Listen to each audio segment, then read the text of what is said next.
What's up, you guys? So I am back. I'm Holly, by the way, Holly Go Lightly. I am back right in front of my makeup mirror again to tell you about one of the actually interesting haunted places in Nevada that I have been. Now, this is outside of Las Vegas, but if you're interested in going somewhere that has a truly creepy, spooky, haunted vibe where some really strange things happened to me, not necessarily paranormal, but really weird things, I'm going to tell you about Goldfield. All right, so let's get started. So I wrote down some notes about just the basic history, so I didn't give you guys wrong information. So I'm gonna read those off just as I go. Goldfield, Nevada is a town, a mining town, a former mining town.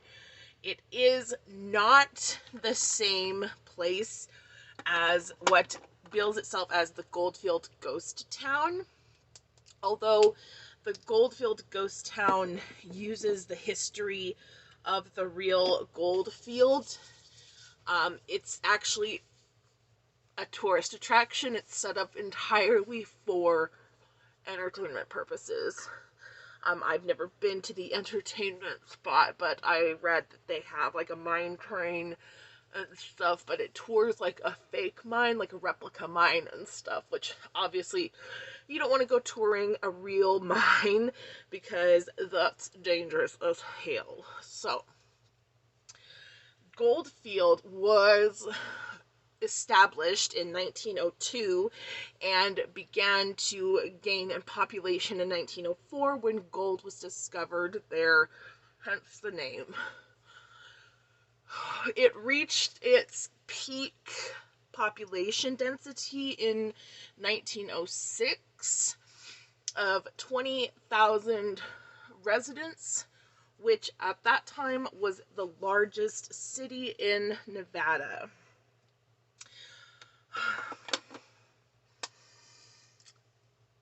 It continued to be a prosperous mining town, but there was quite a lot of conflict between the Miners Association, and the owners of the mines. So the mines quickly fell out of production because the owners wouldn't hire any miners who were represented by certain unions. The history of it is a little bit confusing. There's a lot of technical jargon, so I don't really understand it. I'm not going to explain it all to you. Just know that even though at its peak, Goldfield was producing 30% of the gold found in Nevada, it ran its course quite quickly. In 1923, the majority of the city of Goldfield, the major town center, was destroyed in a fire. There was a moonshine leak, and there was a fire and an explosion that basically razed any flammable buildings. There are a few notable exceptions. The Goldfield High School, the Goldfield Hotel, and the Consolidated Miners Building were all made of stone or brick, so they did survive, but most of it was destroyed. I'm going to start with my foundation. We'll go on. So the product that I used to prime with was the Smashbox Photo Finish Primer Oil. You just have to really massage it in if you want it to not break up your makeup, but it's really nice for dry skin. And then I'm going to be using the Ordinary Covered Foundation. It's pretty much what I always use just on random days like this. Anyway, continuing on. An interesting fact about Goldfield, Wyatt and Virgil Earp actually came to the town in the early 20th century, so like 1908 or something like that. Virgil Earp was actually tapped as the town sheriff, but he ended up dying in Goldfield of pneumonia, after which Wyatt Earp moved on, left the town. There is a very large cemetery for Goldfield for the miners and their families and the other people who came through. And it's a pretty interesting place, and I will talk a little bit more about that in a minute. But what you should know about Goldfield now is that it is in the Midwest of Nevada, situated between Tonopah and Beatty on US Route 95. It is a drive to get there. If you want to visit from Las Vegas, expect about a 2-hour drive to get there. If you're visiting from Tonopah, it's a little bit shorter. It's about, I would say maybe a 45-minute drive from Tonopah. And then if you're coming from Reno, add on another 3 hours plus 45, it's a little bit farther. So your closest destination point to go to Goldfield is going to be Las Vegas, but there are no amenities available in Goldfield. There's only about a 298 person population currently in the town. It is populated, but everyone who lives there, from what I understand, goes to Beatty, which is nearer for any type of essential. So, with that being said, let's talk creepy stuff. Let's talk about the creepy stuff. I'll be right back. Knocked my damn camera over in the meantime. Okay, I put my eyebrows on, and as usual, I'm going to go ahead and do my eyes. Today, I'm using the Dior something 5-color designer palette. I don't think they make these anymore. Anyway, so I have driven through the town of Beatty. I've driven through Beatty, but I have driven through the town of Goldfield many a time. My children go from the in between the months of July and August, my children usually go and visit their grandma who lives in Idaho. And she has, well, she's my family too, but my dad's brother's wife lives in Reno, so she drives through Reno to see her and pick up the kids, and we drive from Vegas down to Tonopah to meet her and drop them off. By the way, if you want me to talk about creepy things in Tonopah, let me know, because that's a thing I can do. So I've driven through Goldfield many a times, and I actually have a haunted experience that I had in Beatty. If I have time, I'll tack that on here at the end, because I don't have enough to talk about for a whole video, but we'll see. Anyway, the first few times we drove through, I was kind of like, oh my gosh, like, it's so cool, like, this, like, it's one of those towns where it looks deserted. Anyone who lives there lives away from the road, you know. There's quite a few little ex-boom towns in Nevada that are like that I can think of, and they all are kind of creepy because it looks like no one lives there, even though they do. Another one I can think of is called McGill, and it's on the opposite side of the state, but yeah. But people do live in these towns, so it's like weird. So the first few times that we drove through, I was just like, that's so weird. That place is like super creepy and just, it's really weird. And then I noticed on the outskirts of the town, they had a fairly sizable cemetery. And that really interested me because I really like to connect to, when I say connect to dead people, it sounds really strange, right? But I like to connect to people in cemeteries. I like to feel the energies from graves. So I really wanted to stop there, but of course my kids had no interest in that, which is fine. But one day, after we had dropped them off and were driving back to Las Vegas, my husband was like, do you want to stop? And I was like, heck yeah, I want to stop. Like, are you crazy? Of course I want to stop. So we did. We had passed it already, so we turned around and went back and went in, and we were in the graveyard, and like, I was just poking around. I had on flip-flops, which, by the way, flip-flops are an entirely awful choice of footwear for any type of cemetery excursions. But yeah, it was really interesting. Some of the graves were fairly new because there are still people who live in the town. So there's still deaths. But a lot of them were so old. And they had sections of the graveyard. I'm not sure if they're referred to them like this, but there was like the paupers' graves where it was just a stone with a person's name and their date of death or whatever, for the people who either had no one to, finance a burial, or just, couldn't afford a burial. But then there was also a really heartbreaking section in the cemetery, and it was like children's graves. And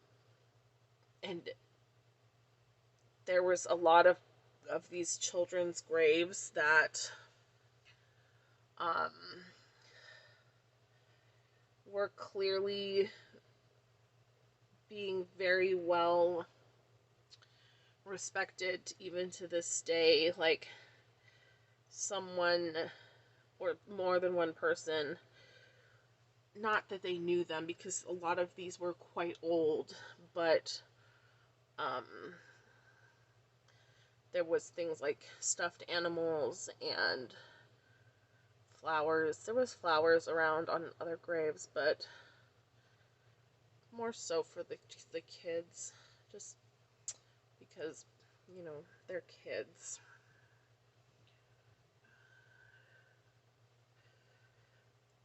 So anyway, we're not doing anything weird. I'm not touching the graves. Like, there were some that had like fencing around them and stuff. I'm not sure if that's done at the behest of like the family of the deceased, or if there was some reason why their grave may be considered more prone to vandalism or anything like that. But so we were just looking around, kind of taking our time, reading what was on the stones. We weren't in any hurry. And then this truck drives into the graveyard. And it was a little bit weird because we hadn't seen like another vehicle on the road since we had stopped. Like, no one else had driven by.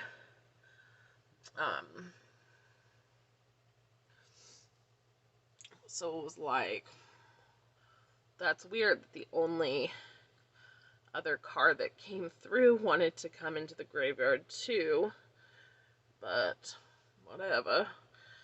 But it pulled up, like, so we had driven in through the entrance of the cemetery, and had parked off to the side, not like, we're still on the driveway, and but we were parked a little bit off to the side of the drive. and that this truck pulled around our car, like they actually drove onto the graveyard. I don't think they drove onto graves, but you know, they drove onto the graveyard to go around our car and park. Not blocking us to get out, but like blocking us to go any further into the interior, if that makes sense. Which it's a fairly large grave, but there wasn't much further we could have driven anyway.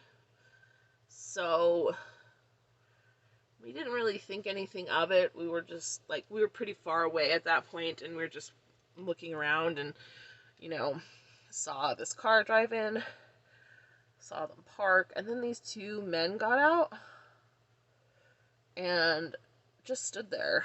Like, they got out of their truck, like passenger and driver, and then just stood there. And they like just watched us. And it was super weird. Because they didn't say anything or like call out to us. Or like say, you know, this is private property or anything. Like anything that you would think you might say to someone who was intruding. But you're not we weren't intruders because it's a cemetery and it was open. We weren't, you know, doing anything wrong. So anyway, we're looking around. There we see them like walk over by our car. And my husband was like, what are those guys? Like, what are they doing? Like, that's freaking weird. So we watched them, like, we're not getting into a confrontation again with these guys because they haven't done anything. They just walked to our car, like, walked around it, like, looked at our license plate, and then went back to their truck. And so we start walking back to our car because it's, like, so, it's just kind of strange, you know, and we're starting to feel a little bit uncomfortable. And we get back to the car, and my husband, you know, the guy closest to him is like, hey, you know, how's it going? He doesn't say anything. He doesn't say a word. So we get in the car. We're like, okay, well, that, I guess, is it for this excursion. We get in the car. We start backing up. And I'm watching them, and one of the guys goes back into their truck and gets out a rifle, like a hunting rifle. And they're still just watching us. And I was like, he's a gun. And my husband was like, okay, well, you know, let's just go. It's fine. And so we left, right? So when you're sitting there and you're thinking about it after the fact, you're like, that's could have been so many different things. Maybe they wanted to hunt because there's game, like there's game in that area. There's foxes, rabbits, deer, woodchucks, like all sorts of game. Like, so maybe they wanted to hunt and they just, you know, they were going to be doing it from the cemetery area and didn't want us messing it up for them. Like, there's so many different things you can tell yourself, but it was just so weird. It was just the weirdest freaking thing, you know? So anyway, we went on and we went home. End of that story. Nothing, like, bad came from it. Another time when we were passing through Goldfields, I had mentioned that the time that we'd stopped to go to the graveyard, I wanted to see the rest of the stuff in town, but because of how weird the situation was, we just left and passed through. And so my husband was like, okay, well, why don't we stop and take a look around? So let me do some more face, and I'll be right back. So I'm going to use these Bare Mineral powders for contour and blush, but they're super deep. so I need to make sure I don't go overboard. So the first thing that we decided to do when we did this second time we were in Goldfield was we decided to check out this antique shop that we had seen. Yeah, I'm using a fan brush because it's so flimsy. It's like not gonna build up too much product. So yeah, there's this antique shop that we had seen previously. We'd driven by before, and I love antiques. I love old stuff. So we decided to go in, and we went in, and it was just like a normal kind of like trash and treasure store. Like, there was some stuff that was pretty junky looking, but there was some really cool shit too. I'm sorry, I didn't mean to curse, to be honest, just then. The owner was there, and he came out and he was talking to us, telling us about like how him and his wife had moved there because they were from California originally, and they just loved the quiet. And to be fair, it was kind of weird. He was weird. Like, it was a weird dude in a weird little store. Their stuff was so expensive, but they did have some cool things. Like, there was a lot of geodes, a lot of vintage furniture, a lot of what looked like handmade vintage furniture, but it was pricey. But, you know, I'm sure he's doing his best to make a living. He was very nice, very friendly, like, not at all weird like what had happened before. So, yeah, we decided, okay, that was cool. We were going to go to some of the buildings in the downtown area, only to find out that they're all closed. Like, the historical buildings, like the ones that didn't burn in the fire, are basically gutted, and you can't, like, you're not allowed to go in them. But even there was like a library, I think, and there's what they call it, like a car forest or something, where it's like basically like a sculpture where there's just different cars like stacked up all over each other, like all on top of each other, and they were closed. Like, it wasn't like it was Sunday or any weird thing. Like, everything was just closed. And so we kept just kind of looking around. So we were looking for something to do, but we were also looking to use a bathroom, because my husband had to use the bathroom pretty bad. We finally found a convenience store. Like, they didn't have Gap, but they had convenience items like food and stuff, and they were open, and we went in, and it was so weird. It was really weird, you guys. It was like they had shelves with like one can of beans, like circa the 1950s looking, like Heinz canned beans, just like all sorts of weird stuff, like out of place, out of time. And the woman behind the counter just stood there. She just like stood there looking at us. And then some girls came in, like teenage girls, and they didn't say anything to the woman behind the counter. They talked to themselves, but then they saw us and like left, like skirt, like just we're out of there. I don't know, man. Like, that place was Hills Have Eyes fucking insane. I don't know what that guy who was like in the gift shop was thinking. Like, he was on something, thinking that it was like this great place, because it was freaking weird. Supposedly the buildings are haunted. The old buildings are haunted, like the old courthouse and stuff. And you can sometimes, I've heard that you can go and walk around downtown. Like, you can get out of your car and walk around downtown, and you can like hear things and see things in the buildings. We did not do that because that place is creepy as hell. Okay. One thing also that is so strange to me, there's a big billboard right outside of town, and it says Goldfield Days, like every year in August. We've been through there in August so many times at different times of the month, and I've never seen hide nor hair of these alleged Goldfield Days. There's supposed to be like a parade and like fancy ass like historical stuff, and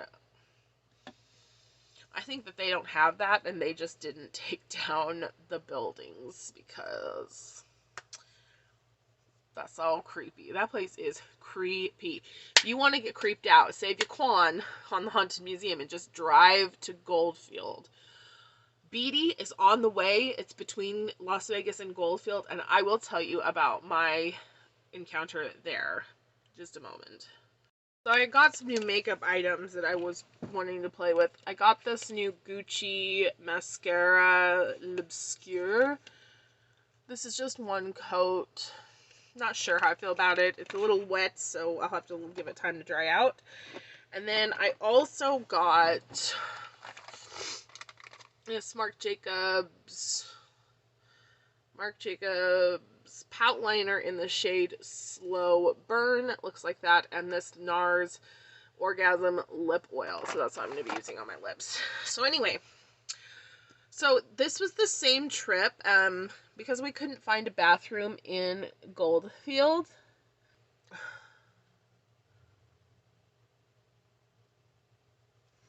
We couldn't find a bathroom in Goldfield. Like, there was nothing open. So we went on and drove to Beatty, which is the last amenities outside of Las Vegas on the 95 North until you reach Tonopah. They are another old mining town, but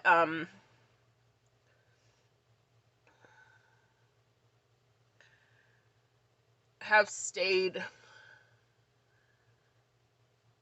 alive. Mostly, I think, because of their proximity to Las Vegas.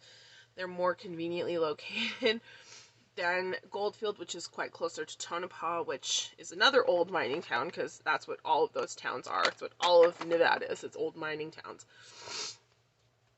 But, so we had to, like, literally stop at the first place we came to, which was, like, this tiny little, like, Shake Shack. Not the brand Shake Shack, but just, like, a little burger place, like. And we had gotten a drink there, because my husband felt that rightfully so. He didn't want to use the bathroom and just not get anything right, because it's a small town they depend on. Anyway. Since we were already there and, like, stopping, we decided to check out, Beatty has, at least one hotel and a couple of casinos, but they also have a gas station that has what is, like, they call it the world's largest candy store. It's not, don't get excited, but they do have a lot of really interesting and unique candies, like Mexican candy, candy from other countries, all sorts of stuff. So a lot of tourists were in there, like people who are driving through to Reno probably, or coming from Reno to Las Vegas.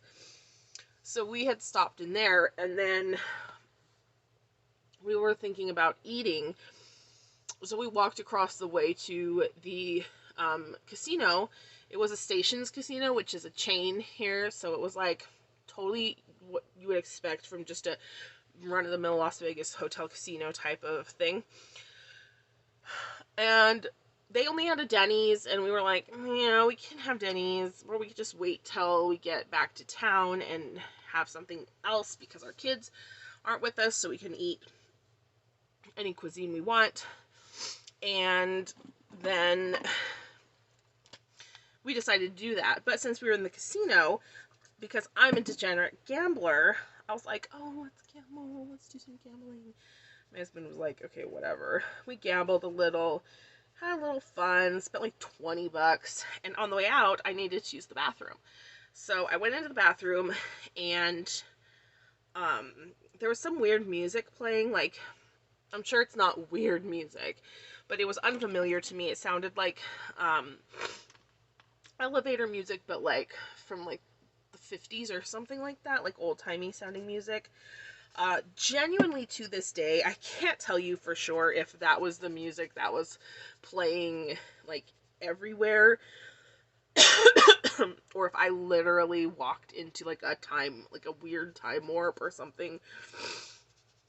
But I remember thinking the music was weird, but the bathrooms looked normal. I went into the stall. There were 2 stalls to wash, like laid out like just in a line. Sink, like door, sink, stall, stall. I went into the last stall, and I was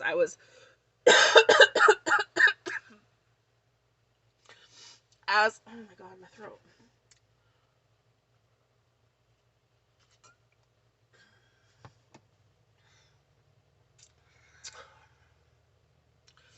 As I was doing, you know, my business, somebody walked into the bathroom. Another person came in the bathroom, and they started humming the song that was playing on the radio, or like in their music, whatever.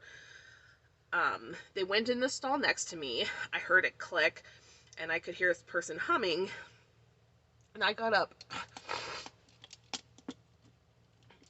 and I flushed the toilet, and I walked out, and there was no one in the stall next to me.